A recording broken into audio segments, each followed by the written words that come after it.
So we're going to get started. Thank you for all being on time. And we're going to put up the presentation now and get right into our tips.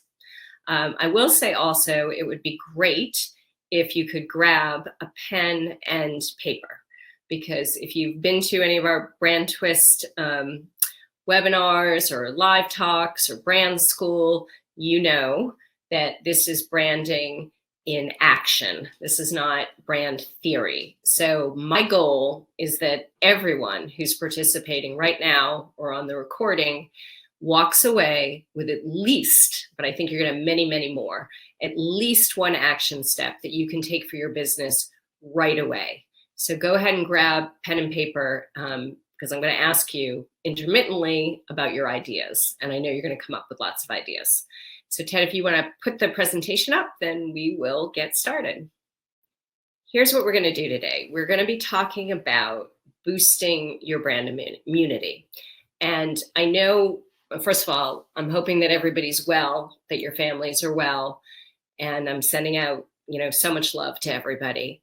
And I'm not making light of immunity as a subject. I'm just twisting immunity to talk about your business, because I think the way you feel and the way your business are going are really linked. And I know that self-care, business care is self-care. And I know having control, actually I've read about this, maybe you have too, but being in control of your ideas, in control of your business actually has been known to boost your immunity, your physical immunity. So today we are going to talk about how to twist to have specific actionable strategies to boost your business immunity, so that after this period of great disruption, we're all going to come out of it with businesses that are intact, and maybe even businesses that are even stronger. Because I do believe that disruption can breed great innovation. So what we're going to do is twist. And if you're not familiar with twisting, I'll just give you a super quick recap. It's all written about it all in my book. You're going to hear a lot about it now. But twisting is basically two things. One is it is looking at things from a fresh perspective and looking and behaving in a way that's different. Maybe even in a way that's a little bit uncomfortable, out of your comfort zone, but it's fresh and it's new. And the second thing about twisting is that it's a verb.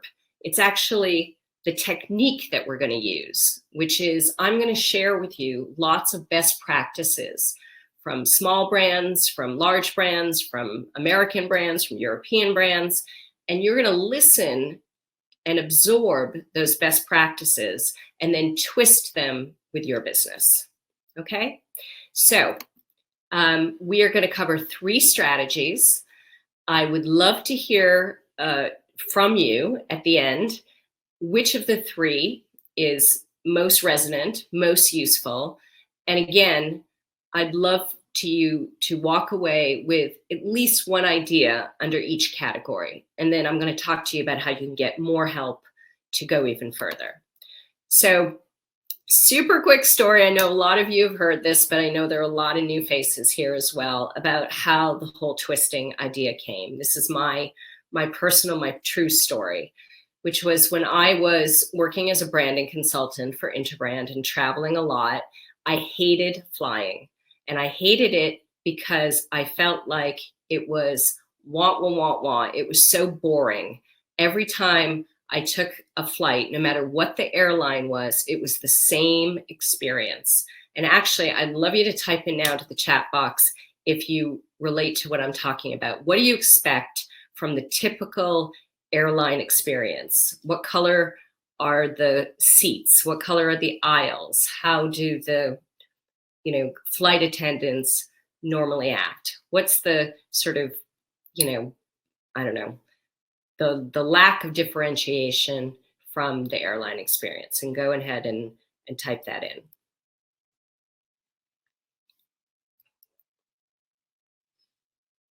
Okay, so I'm seeing some comments here.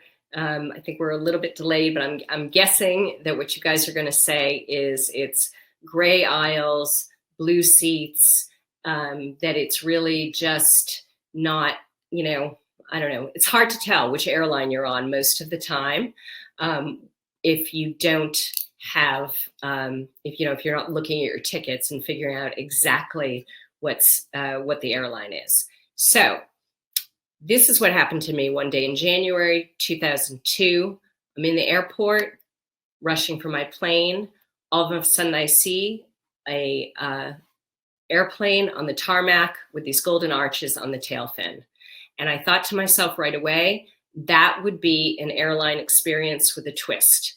That would have not necessarily, chicken McNuggets on board, but it would be really friendly, an easy menu of options, really colorful, and maybe I could get on with my regular size seat and, like McDonald's, supersize it to a more luxury seat.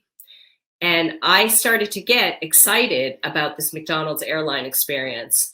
And all of a sudden I realized, see if you can follow this, that it was actually a mirage. It was the reflection of the neon sign on the window, and there happened to be a plane parked on the tarmac. So it didn't exist. As my 19-year-old son would say, you were tripping. I was tripping, Ma. But in that moment where I thought it did exist, that's how I created the idea of twisting, of looking outside the category for new ideas. So if you're an airline, you don't worry about what the other airlines are doing. You look at other brands and see what they're doing that's interesting and powerful, and you twist those lessons with your own brand. And that's how twisting was born. And that's what I started doing for my clients. And that's what got me to this guy that you probably recognize. I was fortunate enough to work with Richard Branson and some of the other entrepreneurs at Virgin as the head of North American branding for many years. And what I loved about Richard is that he actually is kind of the king of twisting. If you think about it, when he got into the airline business, he was a virgin, unexperienced in the airlines, but there was an industry that he knew a lot about. And go ahead and type that in if anybody knows what was the original business of Virgin. And he used that business, which was Virgin Records, to create a new experience, which was Virgin Atlantic. So he wanted to do something new and different in the airline business. He wanted to shake things up. And so what he did was he twisted out of category with the records and created the experience of Virgin Atlantic. And if you've ever been on a Virgin Atlantic flight, you know that there is a lot more fun to be had. And it's not just about saying, we're a fresh breath of airline or a more fun way to fly. It's actually proving it through things like this bar that's on board on the airplane. This bar is on the airplane. So that's the idea of twisting, looking outside of your category for something fresh, twisting it to come up with a new idea. And now this is what we're going to do. We're going to cover these 3 strategies to turn this uncertainty that we're all feeling into opportunity. Okay, we are going to effectively twist your business, not literally, but with what's happening because of this terrible disease. And what I've been observing is, I think 2 things are mostly happening to buyers in this climate. One is they're feeling isolated.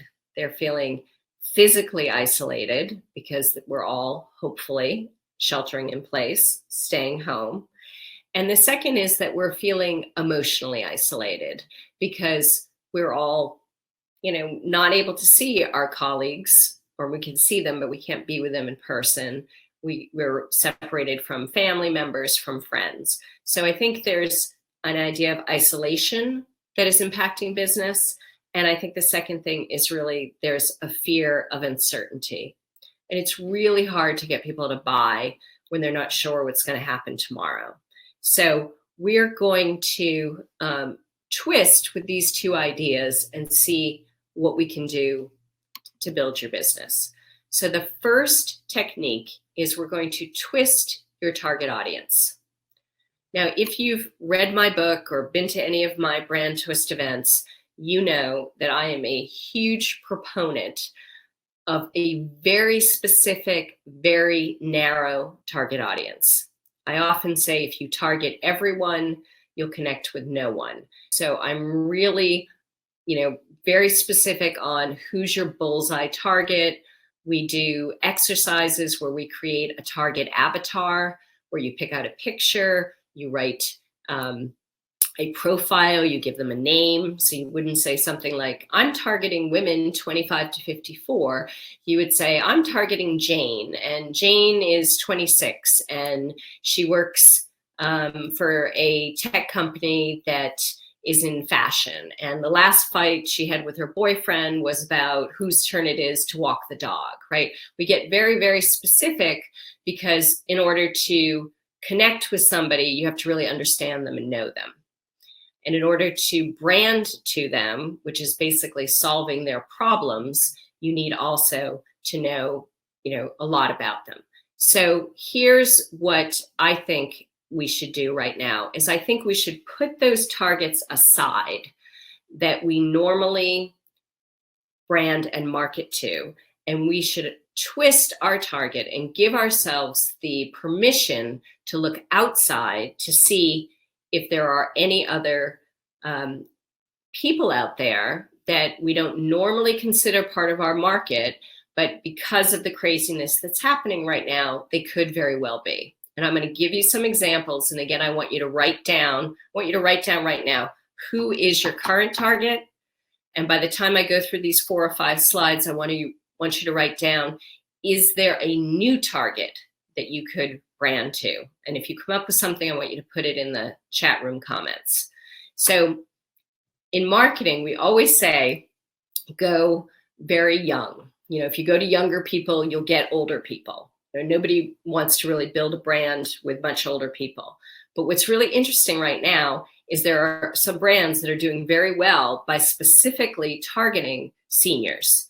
And this is a brand in my local Westchester community. It's a supermarket that is reaching out to seniors, opening up early to seniors and immunocompromised shoppers and letting them in the store before everybody else gets there. So maybe you haven't targeted to seniors, and this is an opportunity for you to do that. On the opposite end of the spectrum, maybe you've always targeted to, adults, and there's an opportunity to go younger. This is something that came across my news feed through University of Rhode Island, where my son goes. Enterprise, which has for years didn't want to have anything to do with anybody under 25, probably for insurance issues, is now opening up to 18 to 24-year-olds, specifically because they realize that there's a need for these kids to get home, or get back to college. Like my son came home for a week for spring break. It's turned into a permanent break. He had to get back to Rhode Island to pack up his room. So older, we saw with DeChicos. Younger, we've seen with Enterprise. And then here's another example of younger. I don't know if you guys have seen this, but last weekend, the New York Times in the Sunday paper had a section just for kids.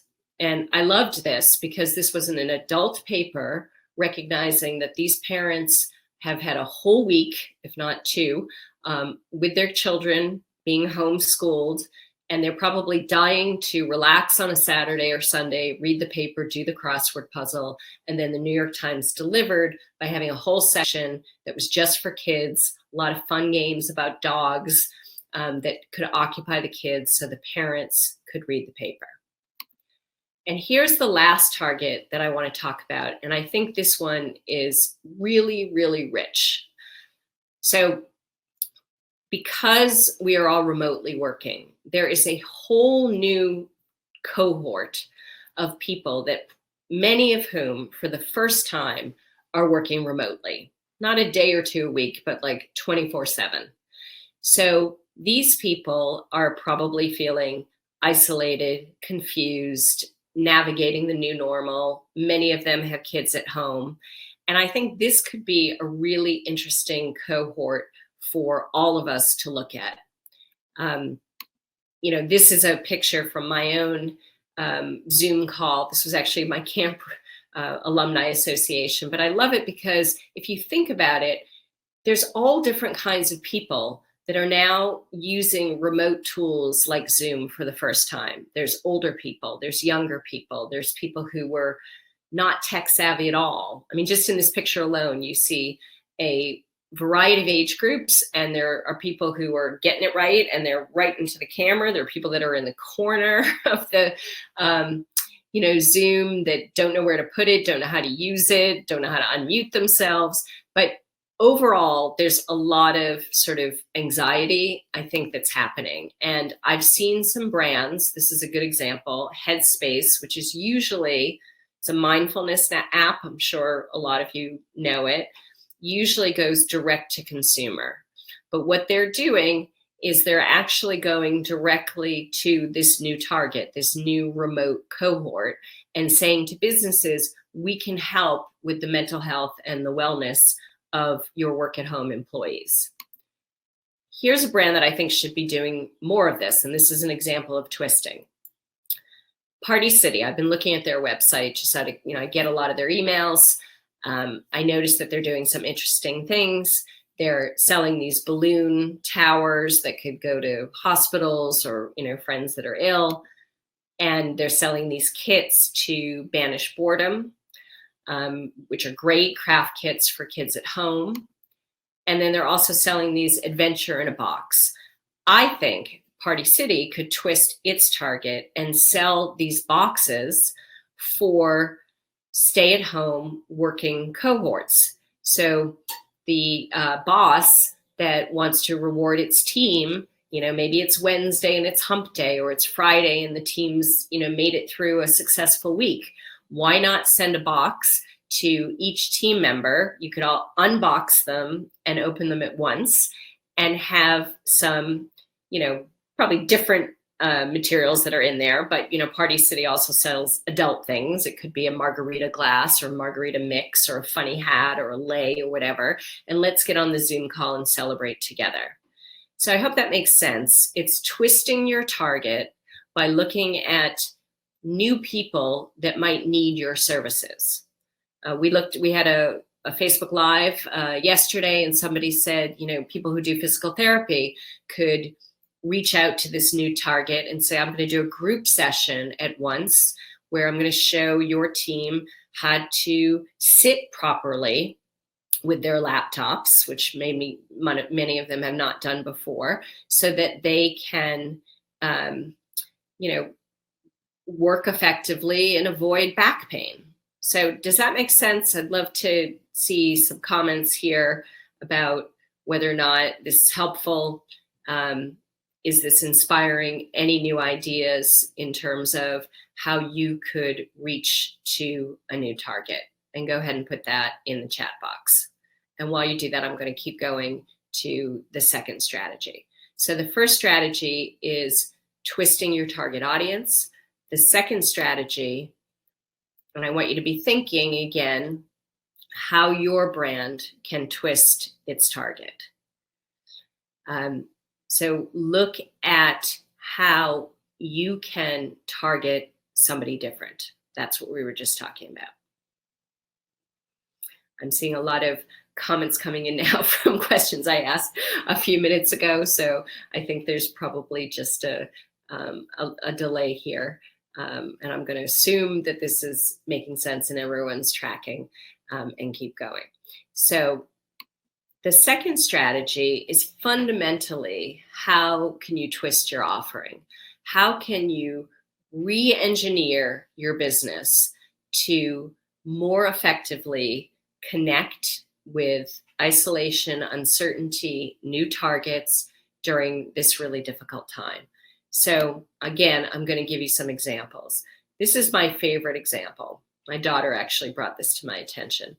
So it's been reported that Walmart is selling a huge uptick on tops. and no bottoms. And I think that makes a lot of sense. People are now getting dressed for work in a new way, which is kind of from the waist up with we need to look professional, and then probably from the waist down, we're all comfortable in our pajamas or leggings, or I actually am dressed right now, but I have fuzzy socks on my feet. So how can your business metaphorically, right? Maybe you're still stuck on selling the whole outfit, but people really only want the tops. What is the top portion of your business that you should be promoting? And of course, I'm not assuming you're in the fashion business. I know you're not from looking at the comments. I'm talking about this as a metaphor for what you offer. And again, I'm going to show you lots of examples here. So this came from Seattle, from one of my brand school students. This is a very high-end restaurant called Canlis. The way that it was explained to me is this is the place if you're getting engaged, having a special birthday, having a graduation dinner, this is the place that you would go. And literally overnight, they reacted and turned their business around. They turned it into takeout, drive-through, delivery. So I think this is a really great example. If you have a physical space, what could you do?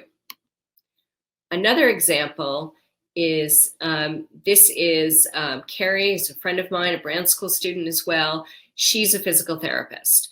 Normally, her physical therapy practice relies on people coming to her studio, spending multiple sessions and at least 60 minutes per session. Obviously, that can't happen anymore. So what she's doing is a series of really quick videos that she's done every day for the past 2 weeks and put on her Instagram account, where she shows people how they can do something to move their body better using what they have. And that could be equipment in their bedroom. It could be a wall that you come across if you're taking a walk. It could be leaning on your dog if you could get it to stay still. So she's doing this, and now she's offering 30-minute virtual sessions, video sessions as well to help people. So again, if your coaching practice requires, multiple sessions, if it requires, an hour at a time, could you make it simpler for people to engage? Could you help people just get started and at least start to get the help that they need? Here's another example, another brand school student, Daphne. She's got a hair salon. She is doing at-home tutorials for people to cut their bangs. Now, is it ideal to have to do this at home? No, I may have to do it myself in a week or two, but it's better than nothing. It's giving people a sense of control. It's allowing Daphne to stay connected to her target and helping people out in a time when they really need some help. So again, could you do some DIY videos? Could you also take this a step further? I've seen a local very high-end salon that usually charges upwards $250 for hair color, has a wonderful experience where people are, in the salon with great music and beautiful view of the Hudson River. I mean, the experience is really going there. But they're twisted right now. They've changed their offering, and they're offering $40 DIY color kits that you can either pick up or they'll bring to your home. So again, having the opportunity to say, I like to sell the whole outfit, back to the Walmart example, but people only need the tops right now. That's what they're ready to commit to, and twisting your offering. A couple more examples. Home organizers. This takes advantage of the fact that we all have computers with video cameras or phones that have FaceTime. They're doing, this is called Hoarderly. They're doing virtual closet organization sessions. We're all home now. We're looking at all the stuff in our house. We probably want to attack some of those projects that we haven't done, been meaning to do, spring cleaning, but here's an expert that's taking advantage and finding a way to help you. This is a B2B example. This is a friend of mine, Linda Ray, who I know is on this right now. Linda and her partner Trevor usually help businesses with the finances to expand, to buy new businesses. And now they've completely twisted and they're helping businesses figure out how to continue to finance their own businesses. So they've gone from growth to kind of just staying afloat, and they're helping people with SBA loans and all the paperwork and navigating the kind of confusing sea that's out there. So that's another example of a small business doing something really cool. The last two things I want to tell you in this section, I think are really, really important. So you've probably seen these museums that are offering behind the scene tours. You can do a virtual visit of all the artwork that's guided. It's a great way to travel, but without leaving your house.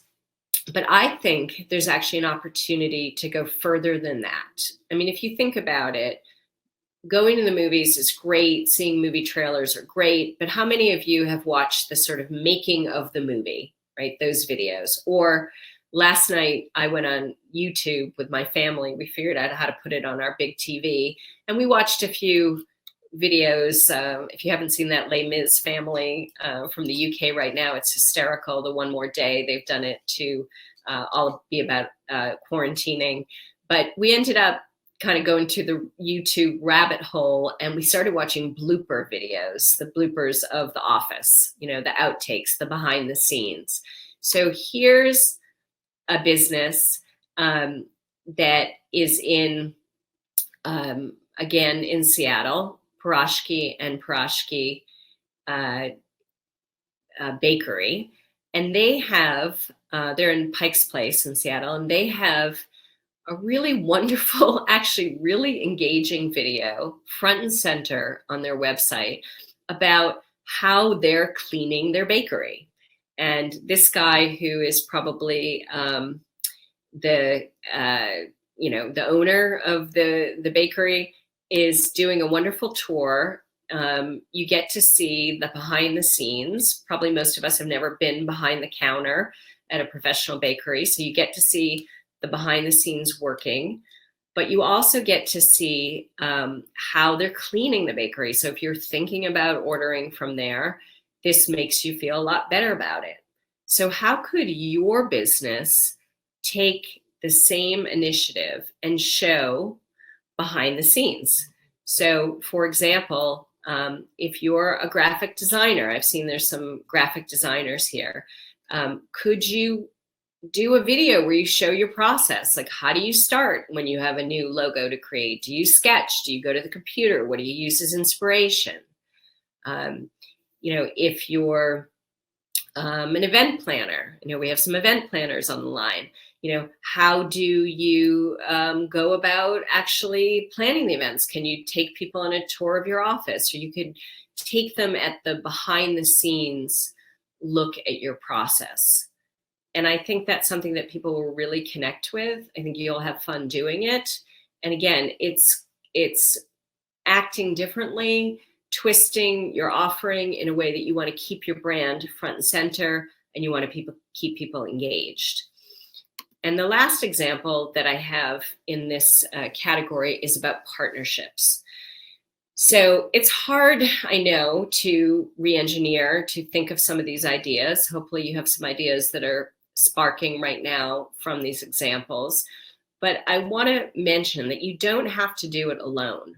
Everybody's in the same boat right now. We're all in that, like, what do I do now? What's next moment? And so this is a fantastic time to reach out to other people.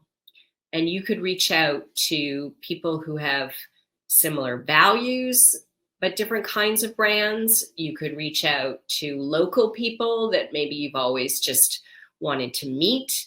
You can reach out to your direct competition right now. I mean, what honestly do you have to lose? Everybody's in the same boat. So this is an example that was brought to my attention by my friends at Magpie, a branding consultancy in the UK, and it's a donut shop. It's called Crosstown Donuts, And what they're doing is they've partnered in London with other local artisanal businesses. So the same sort of types of brands, but in other categories around food. And they're creating these collective boxes, and they're bringing those boxes to different people. So let me hear from you. What do you think the benefits are of partnering like this? If you can type that in the chat box, hopefully this will catch up a little bit. And we'll see if anybody has any ideas there. And Ted, maybe you could just put in a couple of comments, because I just want to make sure that chat box is working for everybody. Okay. So, okay, we're getting some of the old comments are coming through. Okay, so here's some of what I think the benefits are. First of all, it's easier to create a program if you've got more people to brainstorm against it. Secondly, logistically, it's easier to deliver on a program like this if you have multiple people, multiple brands involved. So I'm guessing that the each of these individual businesses has a certain number of delivery trucks. But if you have one business, maybe you have 2 delivery trucks. If you have 5 businesses working all together, then you have 10 delivery trucks, right? So you're actually, amplifying the power of your ability to deliver. You can share your mailing lists, with all the privacy things done right, but you could share your mailing lists with one another. People could opt in to this collective box. So I want you to think about who you can partner with. So what we just covered in how can your brand twist its offering? How can a physical brand go virtual? How can a brand that is mostly selling a long process or an involved process, how could that brand sell in the Walmart way, just the tops, right? How can you partner with other people to deliver something? How can you show behind the scenes so that you can actually let people connect a little bit more deeply to your brand? So I'm hoping you've got some good ideas. Again, our first tip was twisting your target audience. Our second category was twisting your offering, not selling the whole outfit, but using the Walmart example and figuring out what is that easier, more accessible part of your business that people are willing to engage with right now, to take a chance on. And the third tip, I think this one is also really, really important, is how can you twist for the greater good?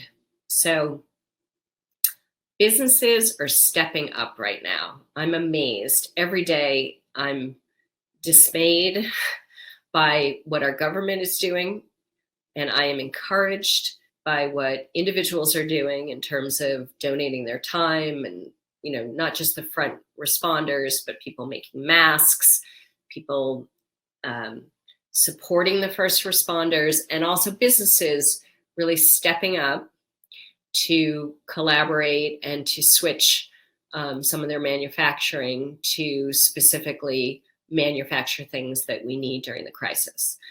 And I think this is something that every business should be thinking about. How are you giving back right now? How are you being a force for good? But I want you to think about how you can do that in a way that still builds your brand, so lets people know what you're about, what your twist is, what's unique about you, and also, if possible, make some money. And maybe it's just enough money to keep the lights on or to pay a few employees. But I think there's a way to do both, to do good and to do business. And I'm going to share a couple of examples with you. So this is an example of a pizza parlor, again, in my town in Westchester, but I think this is a national campaign, so maybe you've seen it. It's called Dough for Dough. And what they're doing is pizza parlors are saying, if you buy one of our pizzas and then give, a little extra money, I think in this case it was $13, we will donate some pizza to a local first responder. And they're also saying, in this case, if you donate a pizza, we'll match that donation. So they're still getting deliveries. Their business is still out there, but they're also showing that they care by going the extra mile to donate these pizzas. This is another example. This is a beading company that I saw online, posted in my local Westchester Facebook group. And what they're doing is, if you buy a bead kit, which is great for the kids that are at home, you can make this the art class part of the day. If you have smaller children, they'll donate a bead making kit, a bracelet making kit to the local children's hospital. And I think this is such a win-win because it's a relatively small amount of money. It's a valuable product for your kids at home. And it's a really valuable thing to do for, these poor children who are in the hospitals right now and have very limited, if any, visitation from family. So I think this is a way for them to sell more kits and do some good. Here's another example. This is, again, brought to my attention from the UK. It's a pale ale. It has a really kind of cool twist on it. It's a craft beer. It has a sort of funky, punky attitude towards it. And it has started making hand sanitizer. So it's repurposed its business operations to make hand sanitizer. But what you'll notice about this hand sanitizer, this is not your mother's Purell, right? This is in cans that have the branding on it. It's called Punk Sanitizer, which I love. This is just like so much fun. And they're still presenting their brand, presenting their product. They're doing good because they're giving the sanitizer to people who need it. But they're doing good in a way that's keeping their brand sort of healthy and alive. Here's another example. I did a Facebook Live earlier this week. I asked for people to tell me what they're seeing. This is a local sporting goods store called Pedigree. They are donating goggles to hospitals. And the way it was described to me is that you can buy a pair of goggles, and for every pair of goggles that you buy, a pair will be sent to a local hospital. And there's a spreadsheet on the website where you could sign up your local hospital. It's called Goggles for Docs.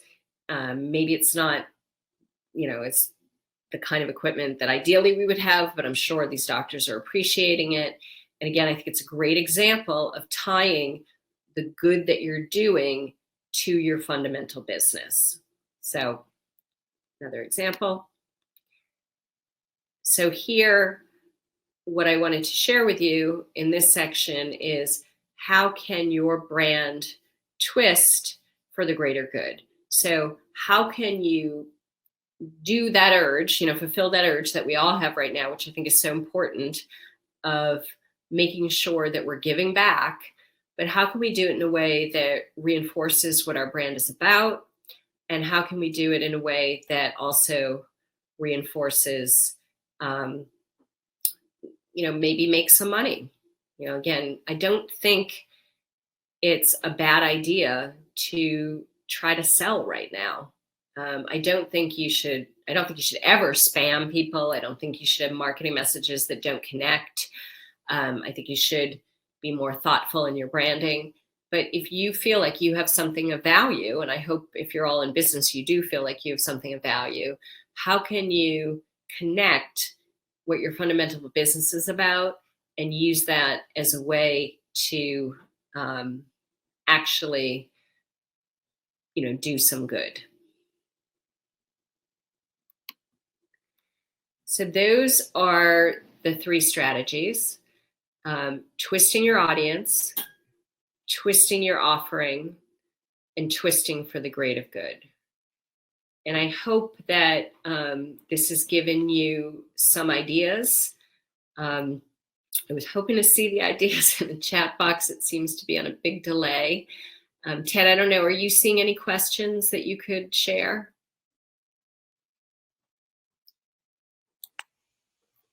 Hi. There was a question from Linda earlier asking, I think it was a hairdresser, isn't she afraid to lose clients who will just choose to buy the kits? Yeah, that's a great question. I don't think so. I think, if people were fundamentally, into the do-it-yourself kits, they probably wouldn't be clients of that salon anyway, because they're probably buying their, Miss Clairol in CVS. These are people who are already in her community. So I think they believe in her expertise in going to the hairdresser. I think it's good enough for now. And I think that she's getting a lot of goodwill by allowing people to do it. In fact, I've seen on her Instagram feed so many people, especially with the bang cut person. We don't want to cut our bangs, but she's seeing so many people saying thank you and following her. So if you can't keep up the business, at least you can keep up the engagement, so that when the business turns around, people will remember what you've done. I think we're getting somebody who wants to speak and ask a question. Can we unmute that person? Sure, let's do that. Hello?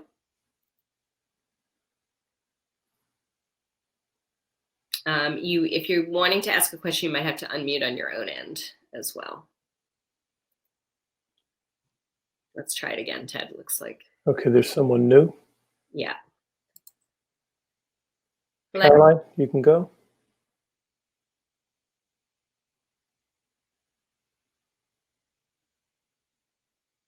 Caroline, are you there?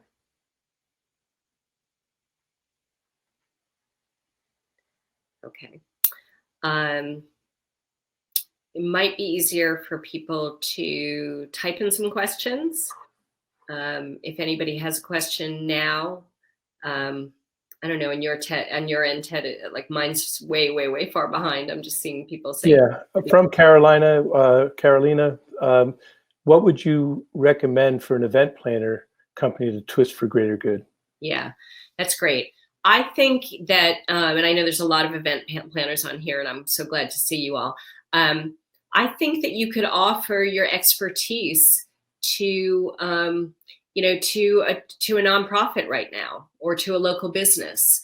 Maybe you could help them plan a virtual event. Maybe you could help them plan an auction, or one of these. I see a lot of really cool virtual things happening at once, where people all gather at the same time and celebrate the same thing.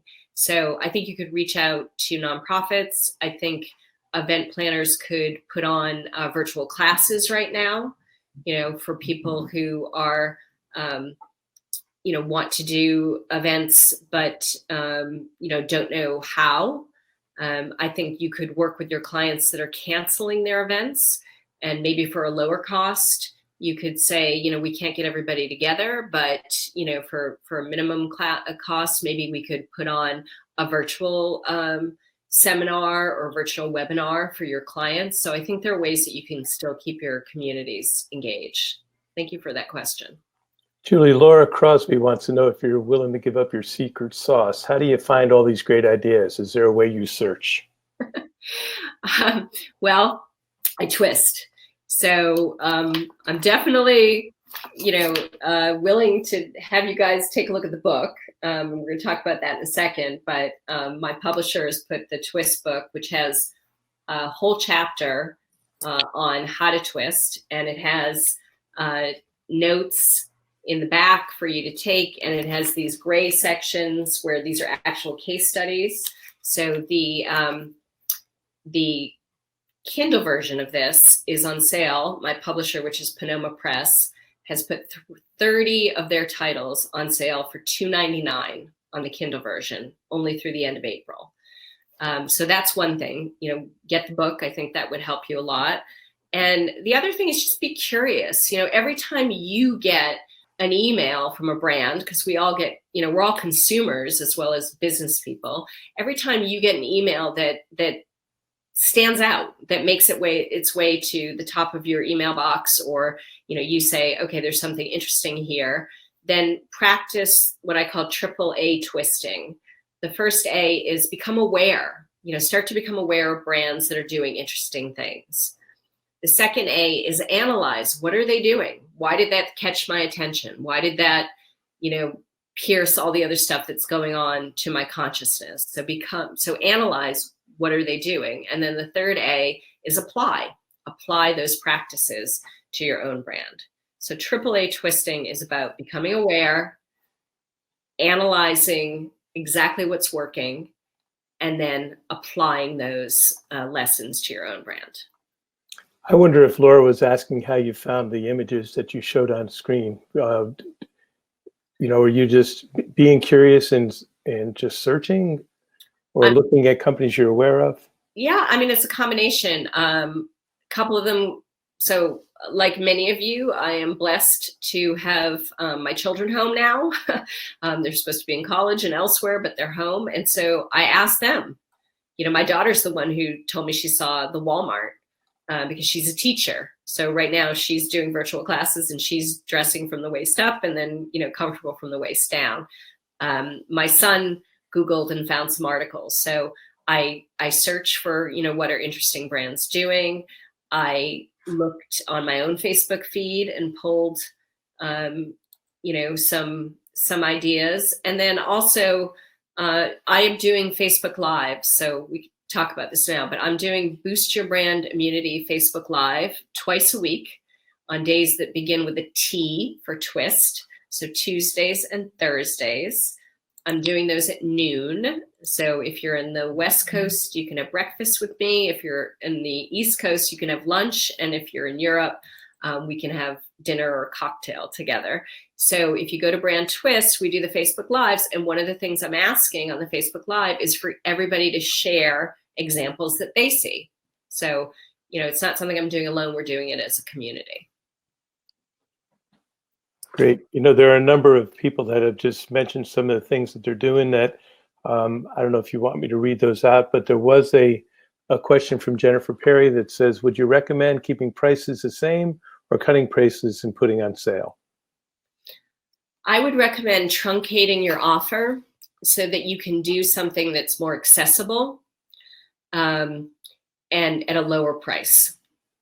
I think you do have to be cognizant of the fact right now that people are, uncertain about their future, uncertain about jobs. They're not willing to spend as much money. So I think reducing your prices is a good idea right now, but I would also try to combine that with reducing the scope of what you're offering. So, I wouldn't be selling, a luxury car now for $5,000, but I guess metaphorically, I might be selling, leasing a luxury car for a month for $5,000, if that makes sense. So I do think you have to reduce your prices. I think you could also, again, it's not an hour session, it's a 15-minute session. Or, keep the price relatively the same, but offer to donate part of it. In fact, I mentioned my book, the Kindle version, is on sale for $2.99. I had the opportunity to participate in this because for me, it's more important. My publisher, you can go to panomapress.com/deals and find all 30 titles. There's really fantastic titles, Twist and 29 other titles that have opted into this program. But I feel it's better to get information that's useful in people's hands. So for me, it's worth it. I want to share that information. The Kindle is usually 5 times that, but It's okay for a limited amount of time. I hope people will take advantage of it. And the other thing that I'm doing is I usually do these things called brand health checks, which are 1 hour session. They're usually $350. Then I've done 30-minute sessions that are $150. Right now, I'm doing brand booster sessions, which are really targeted. It's 30 minutes with me, where I'll send you a quick questionnaire ahead of time just to give me enough information about your business, about your challenges, and get you to think ahead of time about some questions. And then once I get that, and once you've paid for the session, we'll get on the phone for a half an hour, and I'll give you really targeted help. And those are available right now, 30 minutes. You can find them on boostyourbrandimmunity.com. And I'm also giving a portion of that $50 to Doctors Without Borders, which is an organization. I have family in France. I have my husband is French, and so the Médecins Sans Frontières and Doctors Without Borders. Is there anybody who has any more questions, comments? There was a question about how you might twist an IT firm. Sorry, say that again, Ted, you broke up. Yeah, John Milligan asks, how about an IT firm for twisting? Yeah, I mean, I had an IT issue yesterday, and I got it resolved in a quick amount of time with actually a neighbor of mine who did the Google support. And, he came and was able to take over my desktop and figure things out. So I think, John, you could offer 15-minute, problem solving, really targeted to what's happening right now. Maybe you could ask people on your Facebook, or just do an informal poll. What are the top 3 issues that people are having right now with IT? I'm sure it's probably something about bandwidth, how to use Zoom. I don't know, how to make sure my security is up to snuff, and then target specifically those issues, not like any IT issue, but like specifically one of those 3. Offer remote sessions really quick, and for enough money to get people engaged, but not so much that it's going to be a turnoff.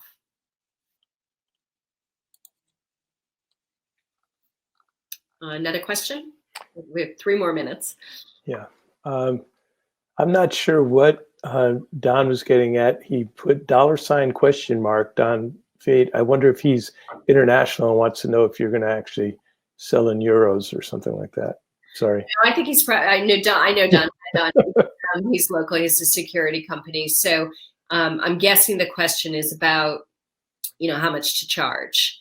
And, again, I don't think if you lower your prices right now in the right way, again, and I think the right way is really narrowing down on what you're offering. So it's just the top, maybe it's even just a sleeve of the top, just to use the Walmart analogy.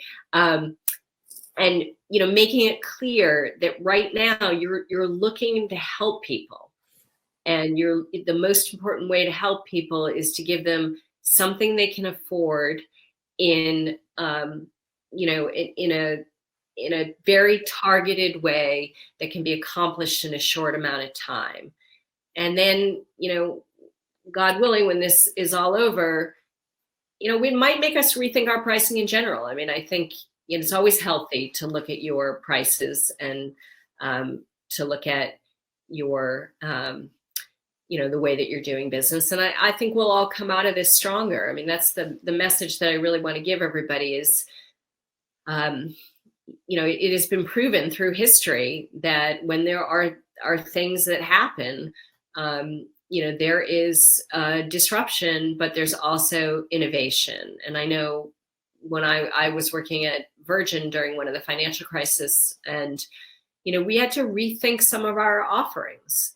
And that was okay, because, I think we get complacent. So I think rethinking the way we do business is good. And, you have to make money to stay in business. So I think if you have to do some short-term things just to keep the lights on, that's okay. I don't think there's any shame in that. If you have fundamental value in your business and expertise, then it will come back. Let's see, any more questions? Kim Page, I have a question about communications coaching, but she didn't post the question. Okay, well, I think, let's see, is it possible to unmute her, or is that not working? Hold on. She is not listed in there. Okay, so I think the best thing to do for your individual questions, and I'm so here to help all of you. Again, if you have $50 to invest, which I'm hoping is doable for everybody, I really put it that price point on purpose, and remember that portion of that will also go to doing good with Doctors Without Borders. Then go to boostyourbrandimmunity.com, go on the top and sign up for a brand booster. You'll get a questionnaire, you'll get a time slot. It will be with me, and we will be able to answer your specific questions, and you will come out with an action plan from that call. So that's one thing. The second thing is, if you have time to read now, go to Amazon.com and pick up either the Kindle version of Twist or the regular version. And the third thing is, I will be doing these Boost Your Brand live Facebook groups, again, Tuesdays and Thursdays on the Brand Twist page at Facebook at noon Eastern time. So have breakfast with me, have lunch with me, have dinner with me. And I will be doing more webinars. In fact, I have a question for the group, and then we're going to let everybody go. The two more webinars that I'm thinking about are one on personal branding, which helps us all with our personal brand and job seekers. And the second different one would be on brand touch points. So all of the brand, moments along your experience. So if you're still on the line and you have an idea of which one of those would be more useful for you, personal branding or touch points, if you could type that in, you can write personal or touch point. We will be doing more webinars. Feel free to join us in the future, and to stay connected, Julie at brandtwist.com. And also to, keep checking in on each other, and make sure that you're taking care of yourselves and that you're taking care of one another. And we will be posting a link to this recording in some follow-up emails. So I hope to see you in a brand booster session, one-on-one. If you do work with a couple people, you can get a couple people on the phone. You can do it with your team. I do hope that you'll pick up a copy of Twist. I hope this was helpful. I really enjoyed your comments and your questions, and I know there will be many more. So I'm sending you big purple love, and be well, and I will see you soon. Thanks so much.